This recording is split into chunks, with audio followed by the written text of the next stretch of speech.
Hello, everybody! Welcome back to Storytime here at I Think I Can Camp. I'm Miss Red, and this is my baby, Annie! I'm Annie. Annie Hi. Benny. For those of you just joining us or returning, welcome to Kiwi and Lime Storytime here at Pink I Can Camp. This is our link tree down below where you can follow us on all social media. We have Discord, we have Facebook, and we film all of our story times for YouTube. So if you miss them, you want to rewatch them, you want to use them as ASMR, you are more than welcome to. We are here today at Pink I Can, and to give you a little heads up on what that is if you are new to this campfire area, Pink I Can is an event to benefit the American Cancer Society and their Strides campaign. It is in its 5th year and takes place from October 2nd through the 29th. There are 2 sims connected to the ACS island. One is dedicated to main stage, live music, DJs, dance troupes, plays, amazing things. There are events after our story time today, so feel free to check a look around, join the group if you can, and check out other shows and things like that. And this sim that we're currently on is for all Pink I Can campers. So if you look around, get it? We're around the campfire. We're where the campers are. All money raised in that donation kiosk over there by Jiroshi goes directly to the American Cancer Society through raffles and vendors, and all of that are tools that I think I can use to help raise awareness and raise funds for American cancer and their research. And we're here to read to you all. Who here came in costume? I'm raising my hand. Can you guess what I am? Me? Let me see, Rachel. Oh my goodness. I see so many good costumes. I love all the costumes. Everyone looks so cool. Oh my goodness, Cress is a little ferret. Oh, a little noodle. He's on the floor. Oh gosh. I see some butterflies, demons, ice cream unicorns, Pooh Bear. Oh gosh. What's that from? Oh, what's some what? Boo, boo, boo. What is that? Blue's Clues. I knew the sound, but I couldn't remember the name. Hello, welcome in, Jenny. You are just in time. If you don't have a costume, you can just throw anything on and say you're that. Yeah, I mean, I'm a meatball. I don't know. I'm a hot dog. Yeah, we are the meats. Bum, bum, bum, bum, bum, Right.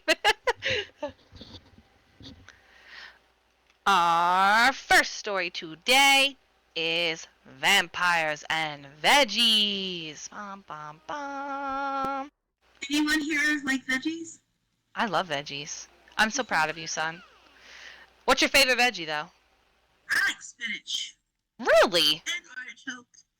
And carrots. Nelly, veggies with ranch. Really? Peas? No, I'm a broccoli person. Snap peas. I do like a good carrot, though.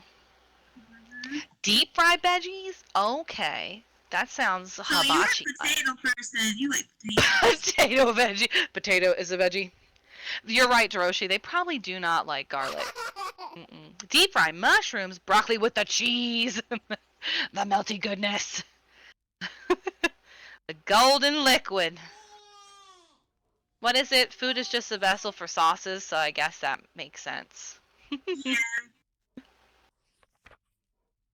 Chapter 1, Beet Juice. Ugh, beets. And we're going to introduce these characters of this book. Alright, so we have Mina, the vampire. Mina thinks people taste like dirty socks. Ugh!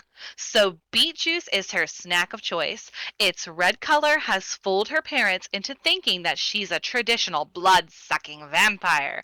Instead of a superhero hopeful, she has the ability to change into a bat or a mouse at will. Brian is a brainy one amongst his friends. Unlike other zombies, Brian's preferred tofu or brains. No matter what sort of trouble is brewing, Bardin is always coming up with a plan to save the day, like a true superhero. Will, the ghost. Will is quite shy. Luckily, he can turn invisible at any time he wants because, well, I mean, he's a ghost. When Will is doing good deeds, he likes to remain unseen. His invisibility helps him act brave like a real superhero. Linda, with a wave of her wand and a poetic chant, Linda can reverse any magical curse. She hopes to use her magic to help people just like a superhero would. Oh, she's so cool. Chapter 1 Beet Juice. Slurp.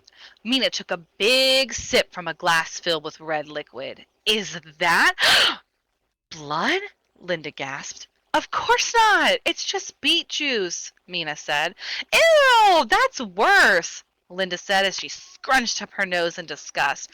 Why do you drink that? I drink beet juice, so my parents think I drink blood, Mina said. You know, like normal vampire. Well, it fooled me, Linda said.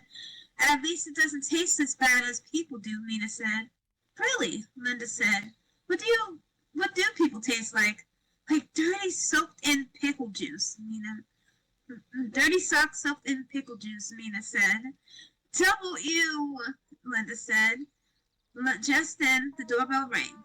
Mina and Linda ran to the top of the staircase to see who was at the front door. It was the new neighbors. Mina's parents greeted two adults. A boy stood in front of the adults. He was about Mina's age. The boy looked up and waved to the girls. We're so glad you could make it, Mina's dad said with an evil grin. Yes, we love having people for dinner, Mina's mom said with a matching evil grin. That's so evil. The girls ran back to Mina's room. No, Mina said. This is bad, really, really bad. Why? Why don't you like having dinner guests? Linda said. You don't understand, Mina said. They are not dinner guests. They are dinner. Oh, Linda gulped. Mina and her friends were not like other monsters. They didn't suck people's blood or hurt people. They helped people because they wanted to be like superheroes. We better call Will and Brian, Mina said. Mina mom called. We need you to come down. The girls looked at each other, worried. Their friends hadn't arrived yet. What should I do? Mina asked. Linda shrugged. I don't know. Mina's dad called. Come meet Mr. and Mrs. Plasma and their son, Greg. I have to go, Mina said. When Brian and Will get here, Linda whispered, we'll think of a plan to save your neighbors. Try and stall them. Mina slowly walked down the stairs. Her parents waited at the bottom. They looked extra excited. Hi, the boy said. He seemed very friendly. Hey, Mina replied, trying to act normal. Mina, please show Greg around, Mina's dad said.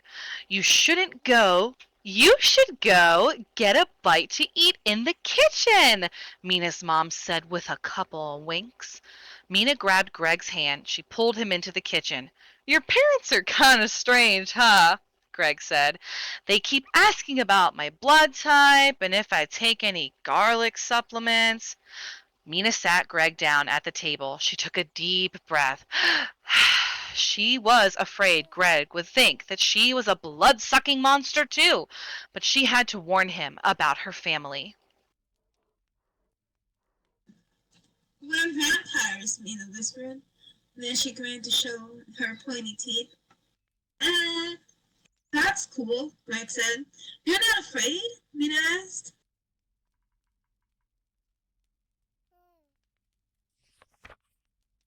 No, not at all. Monsters are scary, Greg said. My best friend at my old school is a werewolf. Yeah, I mean, some of us are different, Mina said with a smile. There was a tap on the kitchen window. It was Will. Mina opened the window to let him in. This is my friend Will, Mina said to Greg in one hand and carried Mina's glasses of beet juice. Is that blood? Greg asked. No, silly, it's beet juice, Mina said. I don't drink blood. I'm a vegetarian. She drinks beet juice to show her parents won't know her secret, Will said. Why can't your parents know you don't drink blood? Greg asked, confused. My parents will never understand. They're traditional vampires, Mina said.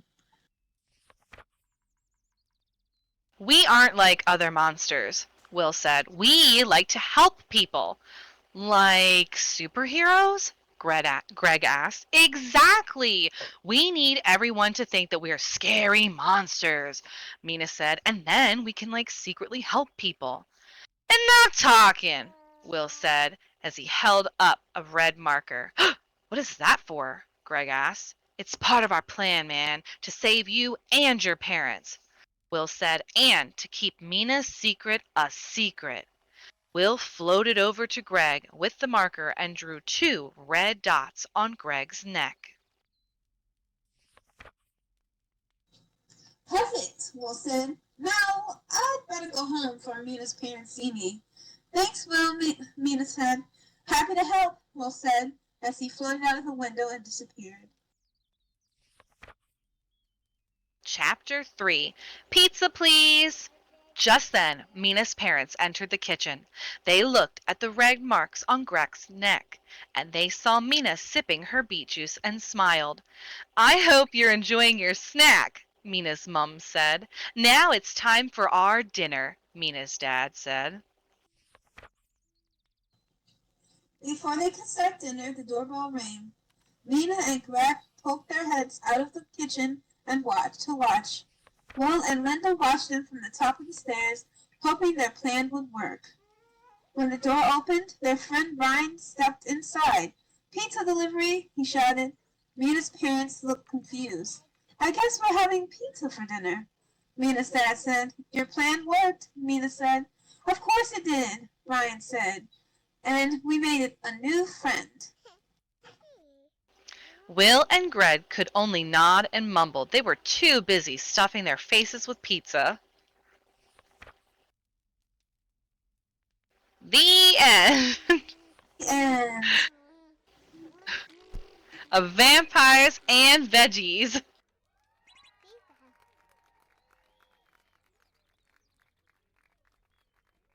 I love that.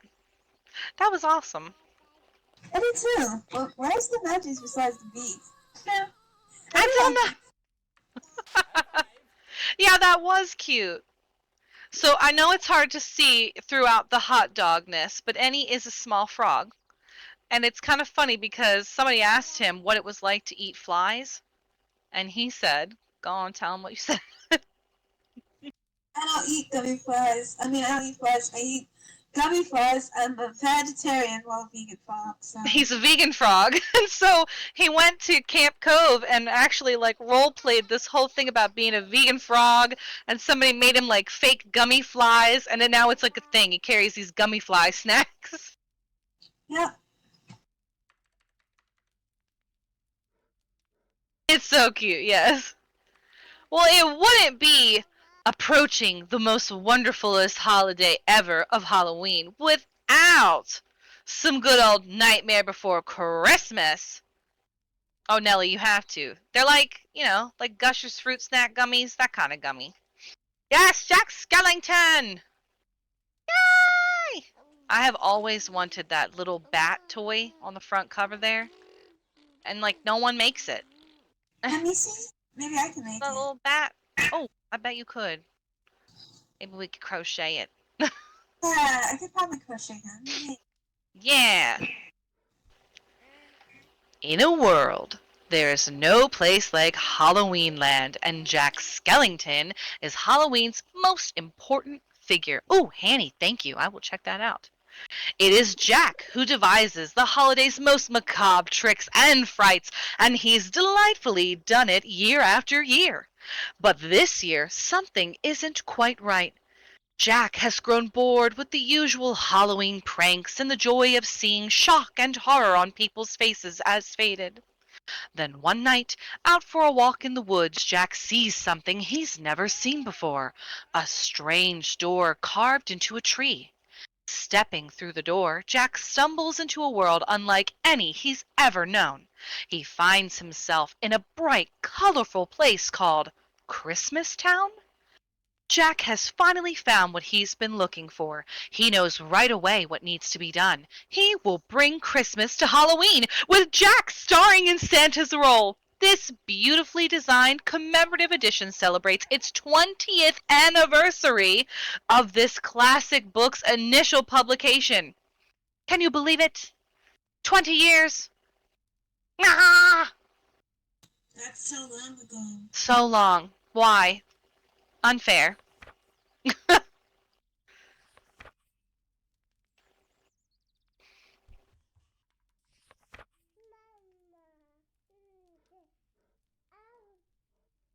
Take it away, Annie. Nightmare has always meant a lot to me. To revisit it after 20 years and adding a few additional illustrations has been a special experience. I hope you enjoy this new edition. Aww.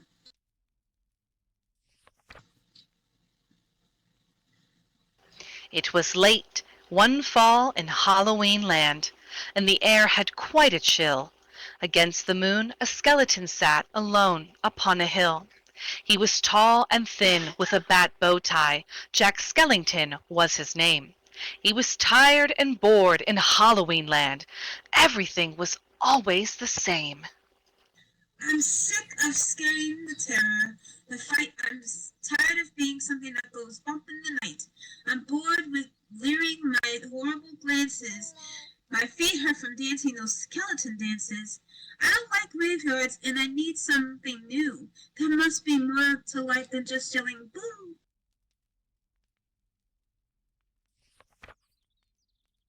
Then out from a grave, with a curl and a twist, came a whimpering, whining, spectral mist. It was a little ghost dog with a faint little bark, and a jack-o'-lantern nose that glowed in the dark. It was Jack's dog Zero, the best friend he had, but Jack hardly noticed, which made Zero sad. All that night, and through the next day, Jack wandered and walked. He was filled with dismay. Then deep in the forest, just before night, Jack came upon an amazing sight. Not 20 feet from the spot where he stood were 3 massive doorways carved in wood. He stood before them completely in awe, his gaze transfixed by one special door. Entranced and excited, with a slight sense of worry, Jack opened the door to a white, windy flurry.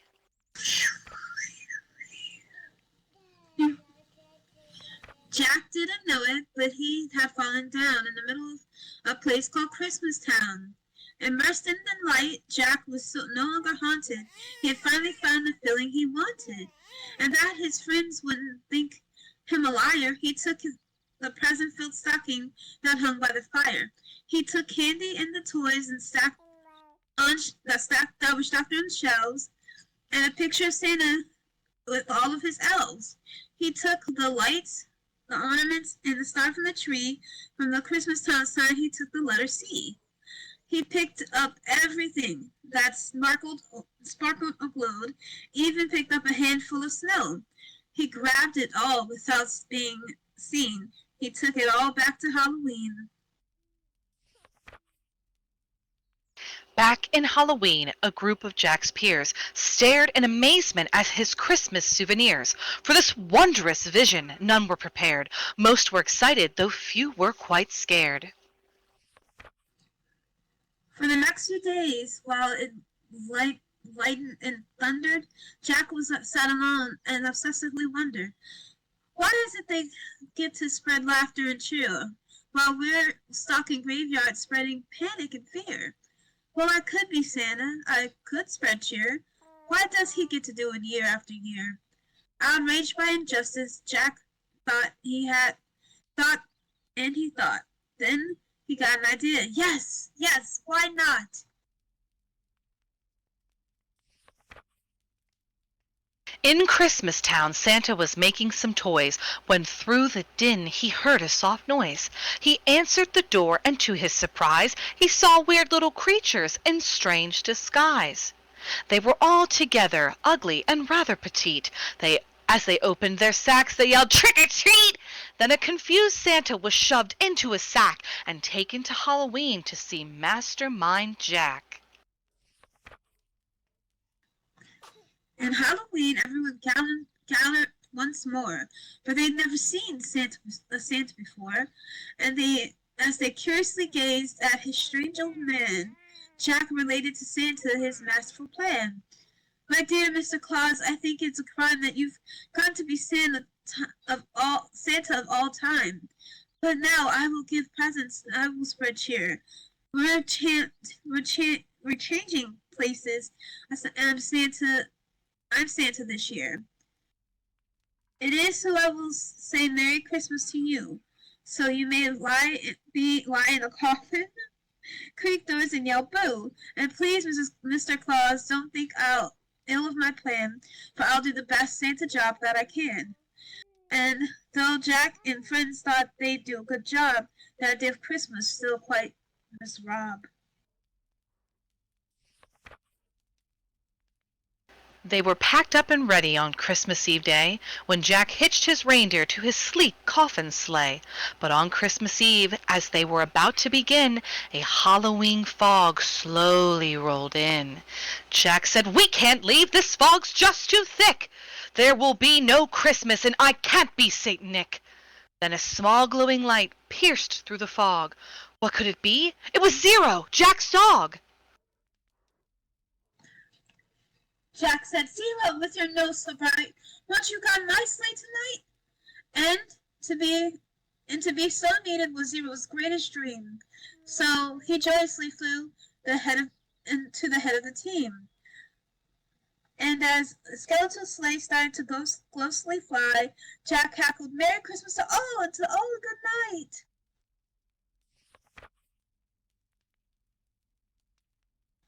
Ooh, sarcasm. 'Twas the nightmare before Christmas, and all through the house not a creature was peaceful, not even a mouse. The stockings all hung by the chimney with care, when opened that morning would cause quite a scare. The children, all nestled so snug in their beds, would have nightmares of monsters and skeleton heads. The moon that hung over the new fallen snow cast an eerie pall over the city below. And Santa Claus's laughter now sounded like groans, and the jingling bells like chattering bones. And what to their wondering eyes should appear but a coffin sleigh with skeleton deer, and a skeletal driver so ugly and sick they knew in a moment this can't be Saint Nick. From house to house with a true sense of joy, Jack happily issued each present and toy. From rooftop to rooftop, he jumped and he skipped, leaving presents that seemed to be straight from a crypt. Unaware that the world was in the panic and fear, Jack merrily spread his own brand of cheer.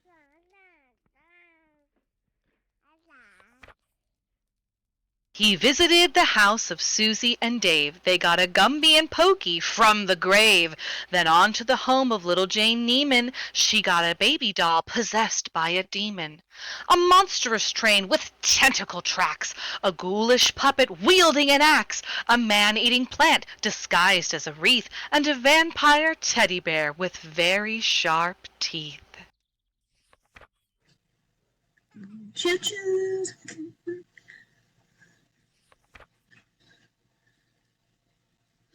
There were screams of terror, but Jack didn't hear it. He was too much involved in his own Christmas spirit. Jack finally looked down from his dark, starry frights and saw a commotion and a noise in the night. Why are they celebrating? It looks like such fun. They're thanking me for a good job that I've done. But what he thought were fireworks were meant as goodwill, were bullets and missiles intended to kill. And missed the barrage of artillery fire, Jack urged Zero to go higher and higher, and away they all flew like a storm of a thistle until they were hit with a well-guided missile, and they fell on the cemetery way out of sight. Was heard Merry Christmas to all, a good night. Jack pulled himself up on a large stone cross, and from there he reviewed his incredible loss. I thought I could be Santa! I had such belief! Jack was confused and filled with great grief. Not knowing where to turn, he looked toward the sky. Then he slumped on the grave, and he started to cry. And as Zero and Jack lay crumpled on the ground, they suddenly heard a familiar sound.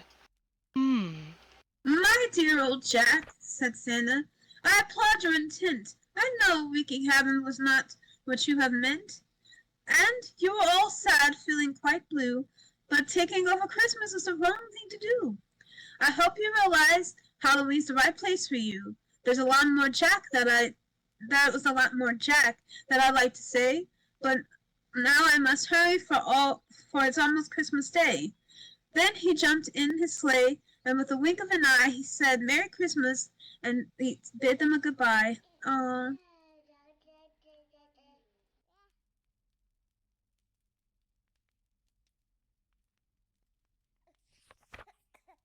Back home Jack was sad, but then like a dream, Santa brought Christmas to the land of Halloween.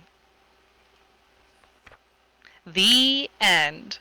And I love that. Nightmare Before Christmas. That was great. Yes. It's been a while since I've read the actual book. But you know what's not mentioned in there? I like the picture too. You never read the book? No, not the book. Oh, snap. When I was like, let me think. When I was in first grade, my parents got me this book. So I've had this book forever. The first time I ever read this was the movie, and fell in love. Awesome.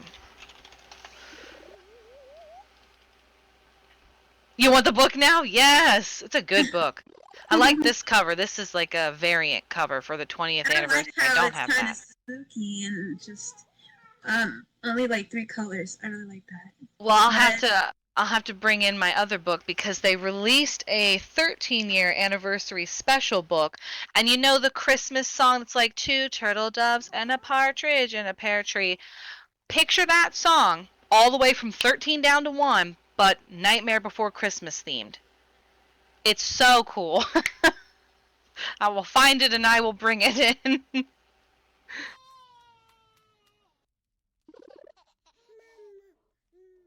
Yay! Now we got some spooky rhymes and riddles.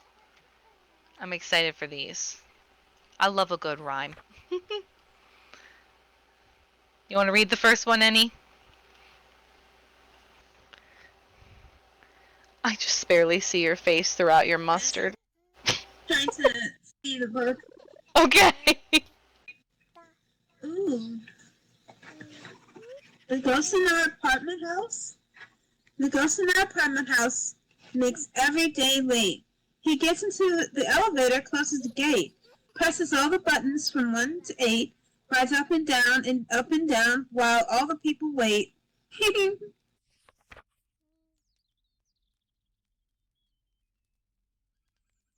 The monster's pet. What kind of a pet would a monster get if a monster set his mind on a pet? Would it snuffle and wuffle, or snackle and snore? Would it slither and dither, or rattle and roar? Would it dribble and bribble in a manner horrible? Or would it squibble and squirm like a worm? And every day in pleasant weather would they go out for a walk together. Mine would squiggle and squirm. Maybe wibble and wibble. Then mine would dribble and gibble. Well, I don't know. When a monster scolds her children, does she say, I'm not very pleased with you. You weren't mean today. Monster Daddy will be sad and when he hears you weren't bad.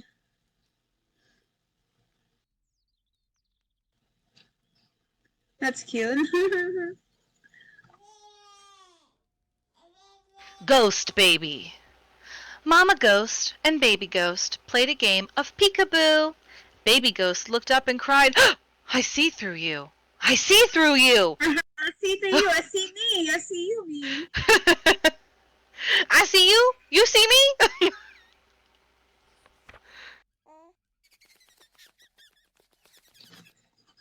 What to say to an alligator?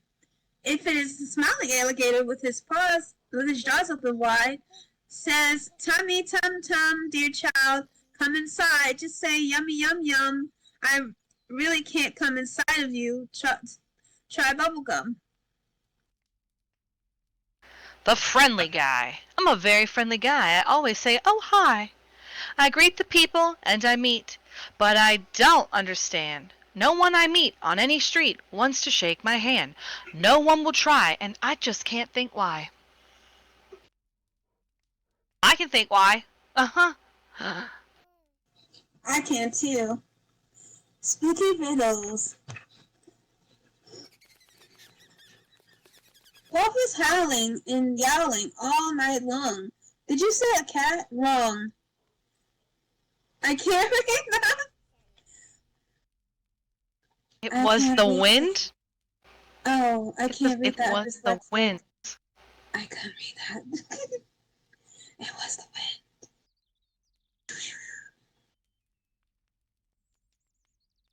It wraps you in its ghostly arms, a gray and clammy thing. Yet if you move, it lets you go and never say a thing. Fog. Oh, fog.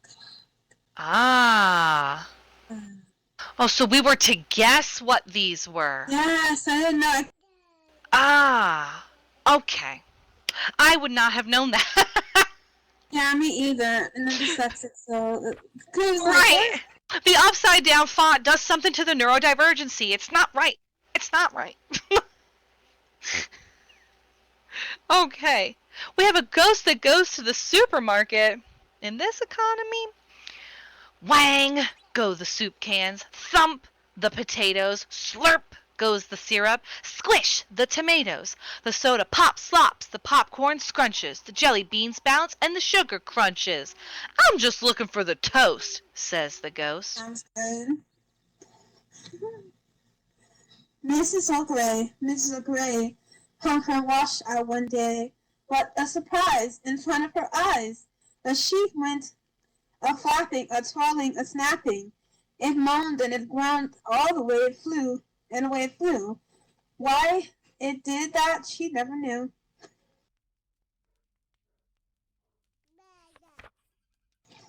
Right, Hanny, and then the ghost was in debt forever. Left with toast, it cost him $25. Greedy Goblin. Once there was a goblin, a greedy, greedy goblin, who ran around a-gobbling up everyone he met. A goblin, whomever he could get. The greedy, greedy goblin grew fat from head to feet, which happens when you gobble up everyone you meet. He has to go a-wobbling now. He can't run around a-gobbling now. And for a greedy goblin, how hard to go a-wobbling to catch someone to eat. This wasn't you yesterday in your milk costume. A wobble, a wobble, a wibble, a wobble. You were walking.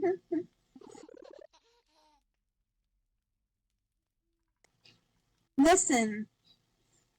Listen to the witch. Crunch, crunch, crunch.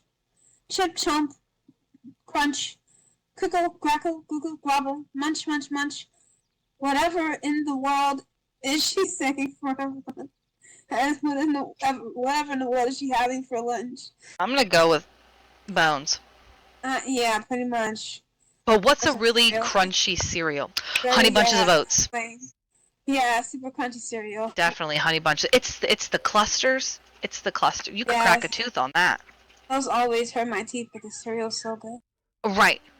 Meow, the cat. Your eyes are bright and green. Where have you been? What have you done? So skittery scary this Halloween? And where did you get that pointed hat? Tell me, tell that cat. Blah, blah, blah, blah, blah. What has one horn and doesn't need more? Because people run when it comes a roar. Can you guess? Anybody can guess? Wait, run that by me one more time. What has one horn and doesn't need more? Because people run when it comes with a roar. Well, I feel bad because I can see the answer, but if I closed my eyeballs, my initial guess was going to be a lion, but okay. Oh, rhino was another good guess. That's a good guess. Yeah, it's a truck, but good guess. What's the hairiest, scariest thing you could see on your street? A gorilla. I don't know why. What's even hairier and scarier? Good guess, though. Another good guess. 2 gorillas. That's hilarious. It's right behind you. Creeps on you. Follows you home. It does not make a sound. Better turn around. What is it? It's your shadow. Ah! I like that one. Yeah. Oh gosh. Look at you, the old witch said. You're no use to me till I cut off your head. What is that? I'm also struggle. I think it says the witch is talking to a head of cabbage in the garden. Oh my gosh, that makes sense. Cabbage. I've always heard it as a head of lettuce, so not a head of cabbage. But all right, witch lady. The monster's birthday. Oh, what a party! They all ate hearty of elegant bellyache stew. Then came the cake in the shape of a snake and trimmed with octopus goo. The balloons all went bang and everyone sang, "Happy birthday, dear monster, to you!" Aww.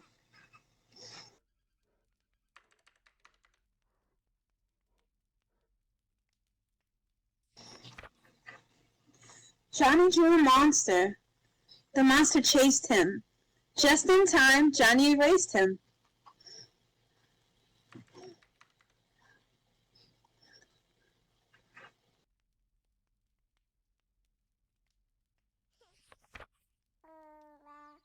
There was an...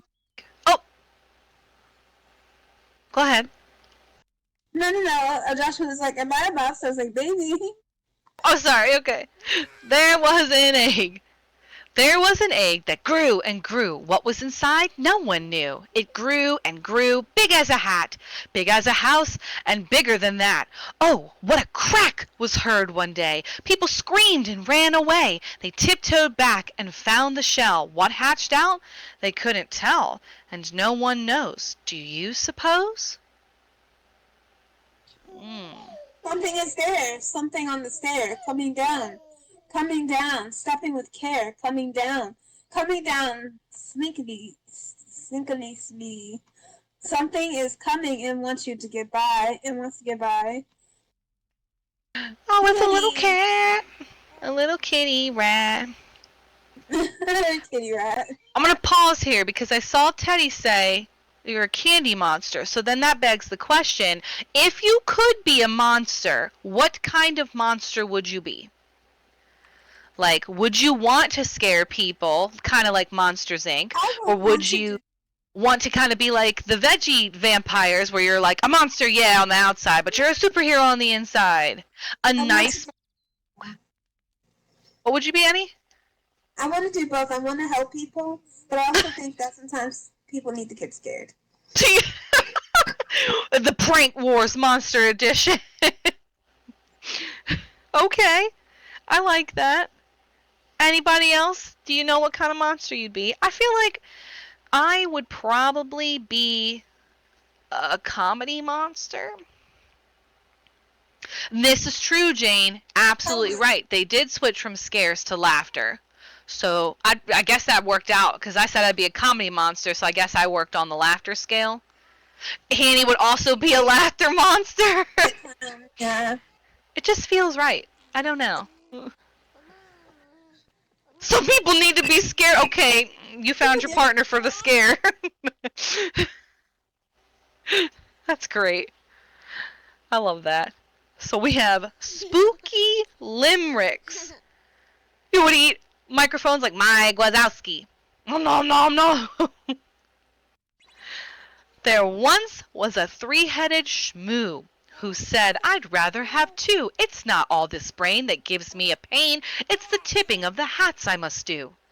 There once was a thirsty gorilla who wanted to drink sarsaparilla. He brought up a vatful and filled up a hatful, and oops, sarsaparilla did spilla. Said the witch, I like riding high and looping the loop in the sky, but lately, good heavens, those 74 sevens make it quite tricky to try. A dragon whose size was quite whopping breathed fire all day without stopping. No child seemed to mind, for he really was kind, and he kept all the popcorn a-popping.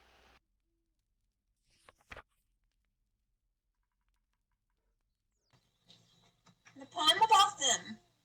They polished their broomsticks, sharpened their hats, catch some spiders, feed the bats, try out some meows with the cats when witches were ready for you know when. Halloween. When a ghost gets smudgy? When a ghost gets smudgy and it's Halloween, does he hop into a washing machine where he swooshes and swishes and splashes and sloshes and spins and rinses and comes out clean? Put Maybe some, just takes a dip in the pool. what's that thing? It's that Oxy Power, baby. Bow. That's the OxyClean? power. Yeah, OxyClean. What's that guy? I Billy forgot. Mays here. The witch's song. Hey, cackle, cackle, let's have fun today. All shoelaces will have knots. No knots will untie. Every glass of milk will spill. Nothing will get dry. Every pencil point will break, and everybody and everywhere in town, peanut butter bread will drop upside down. Hey, hey, have a pleasant day. That sounds hectic. It does. Bedtime story. Tell me a story, says Witch's child, about the beast so fierce and wild, about the ghost that shrieks and groans, a skeleton that rattles bones, about a monster crawly creepy, something nice to make me sleepy. A teeny tiny ghost, no bigger than a mouse at most, lives in a great big house. It's hard to hunt a great big house when you're a teeny tiny ghost. No bigger than a mouse at most. He did what he could do. So every dark and stormy night, that kind that shakes the house with the fright, if you stood still and listened right, you hear a teeny tiny boo. Boo! The end of Spooky Rhymes and Riddles. I like that. That was really cute. That one was different. I like that. Okay, I think we should skip Dojo Daycare and go to I Need My Monster since we're talking about what monsters we would be. I feel like it's right, you know? Oh, so we've read this book before, but on the topic of monsters and more, I feel like this would be a great way for us to figure out what kind of monsters we might be. I'm thinking that would be a good idea. Oh. I Need My Monster, written by Amanda Noll.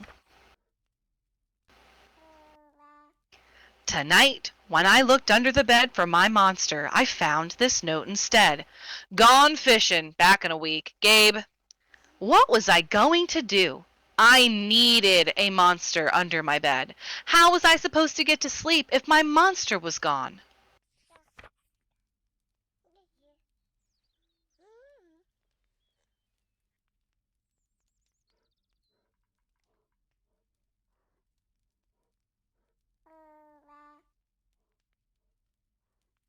I tried to sleep, but it wasn't the same without Gabe. I missed his ragged breathing, his nose whistling, the scrabbling of his uncut claws. How would I ever get to sleep without Gabe's familiar scary noises and his spooky green ooze? It was no use. Gabe would be gone for a week, and I just had to have a monster. I climbed quietly out of my bed so my parents wouldn't hear me. Grown-ups have some strange ideas about monsters under beds. I knocked on the floorboards and scrambled back under my covers, and I waited nervously. Would a new monster appear? Would he... What would he be like? Would his snorting be as cheerful as Gabe's? When I heard some creaking under my bed, I knew that a substitute monster had arrived. "Good evening," said a low, breathy voice. "My name is Herbert, and I will be your monster for the evening." "Herbert?" I'm sorry. What kind of name is that for a monster? You don't even sound scary at all. Have you ever even scared a kid before? Well, no, but I've read all the best books on this topic. Do you have long teeth and scratchy claws? I asked. No, but I have an overbite and I'm a mouth breather. Listen. Herbert's panting was kind of scary, but it wasn't enough for me. Listen, Herbert, buddy pal, friend, I'm sorry. I just don't, it's not going to be working out. It's nothing personal, but I really need a monster with, like, claws, you know? Picky, Herbert complained. As you wish, I'll go. There was some more creaking, and then Herbert was gone.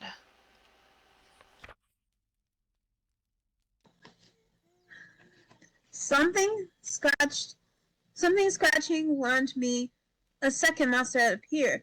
Good evening, he said in a high, silly voice. My name is Ralph. I understand you need a monster with claws. If you would like, please lean over, and I will hold out for arm inspection. I crouched on the edge of the bed, hoping to see a horrible, shaggy arm with sharp, ragged nails. Instead, I was surprised to see a sleeky, brushed fur, smooth, shiny claws. Excuse me, I don't mean to be rude, I asked, but is that nail polish in your claws? Yes, it is, Ralph replied. I believe professional monsters should always be well groomed. I could tell that this was not going to work out either.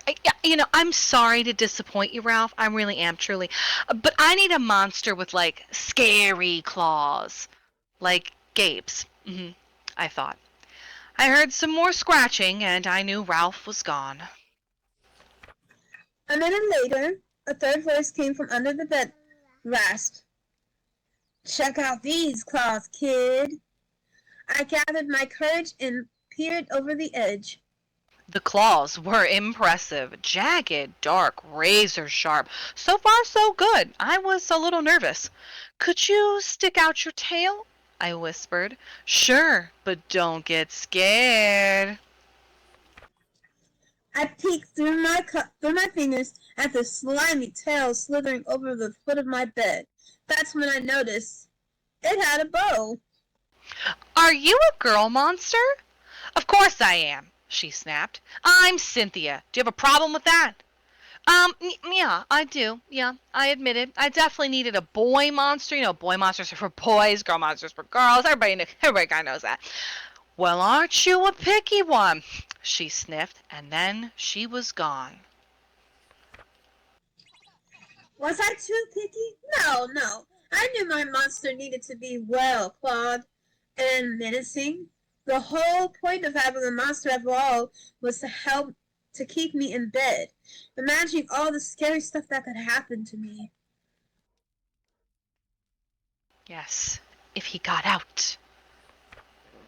Then I heard a shuffling noise and some slobbering. A fourth monster was under my bed. "Hey, the name's Mac. One look at his claws proved that Mac was a big, scruffy boy monster. I shivered. Maybe this one would work out. Those are excellent claws, but do you have a long tail? I leaned over to see.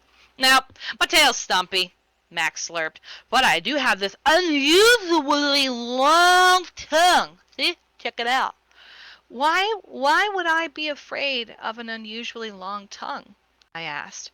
Oh, I don't know, he said, trying to sound terrifying. You never know when I might lick you. I fell back onto the bed, laughing. Well, if you're not even going to try to work with me, Mac whined. I held in my giggles. I really don't think you should send me away, he said. He warned. Kids who reject 5 monsters in one night. I did not reject 5 monsters tonight. I interrupted. My regular monster went fishing. Fishing, eh? Maybe he has just left because you're so picky. Fine, I'm out of here. But I wouldn't expect another monster tonight if I were you. How was I ever going to get to sleep without my monster? I was surprised to hear more croaking under the bed. Loud croaking with scratching. I thought no more monsters were going to appear tonight, I said. Sorry, I'm late, kid. What? Woo! It was Gabe. I thought I would enjoy fishing, but I didn't, he explained. Those fish scare too easily. No challenge at all. You, however, you're challenging, my friend. You're almost too old to be afraid of monsters, and you keep me on my toes. Ha toes. A delicious snack. The bed quivered as Gabe's stomach rumbled with hunger. Now, if you don't mind, I'd like to start the evening with an ominous puddle of drool. Does that work for you? Okay, good. I peeked over the edge of the bed. Green ooze spread soundlessly from underneath.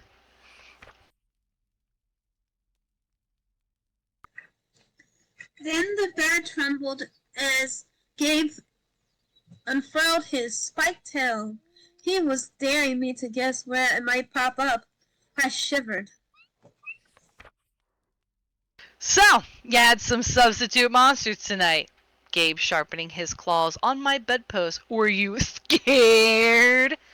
Then Gabe started tapping. I could tell he wanted to know if I still needed him or not. No, other monsters can scare me like you, I giggled, diving under my covers and pulled them up tight. Through the blanket, I heard Gabe's soft, comforting snorts. Ha! I knew we were made for each other, he growled. When my blanket started to slip off the bed, I knew Gabe was ready to eat. Now, if you could please stick out your foot, he said. I'd like to nibble on your pinky toe. Okay, all right. I yanked my blanket back up and scrambled my feet in so Gabe couldn't get them. No toast tonight, but you can have this. I offered pushing a pillow off the bed. I didn't even hear it hit the floor. Gabe was back. The ooze was perfect. Everything was back to normal. I shivered again. I'd be asleep in no time. The end. I need my monster. I love the face at the end where he's just clutching the blanket and it's very much giving the "this is fine, everything's fine" meme. So tell us what kind of monsters you think you would have, or what monster you'd be. Because we did this assignment before, where I had everyone write down what kind of this monster they'd want to be, or I had them describe a monster that wasn't really described in the book, or come up with their own. So if you guys want to do that, you can.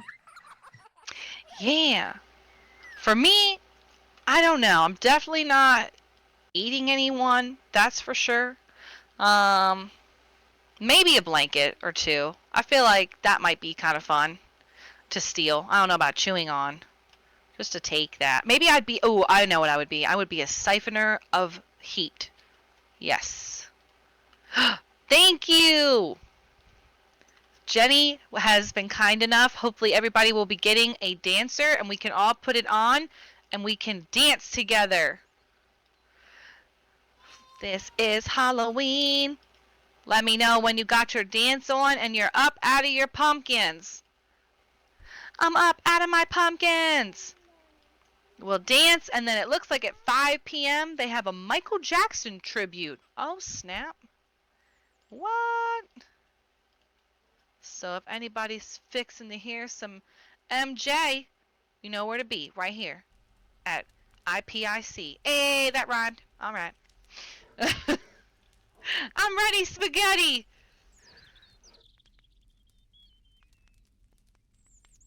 Are you ready, Jenny? You want to start us off?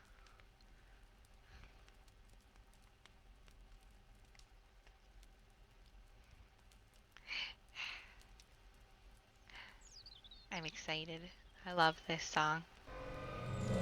Yeah! Oh my gosh, I'm out of my meatball.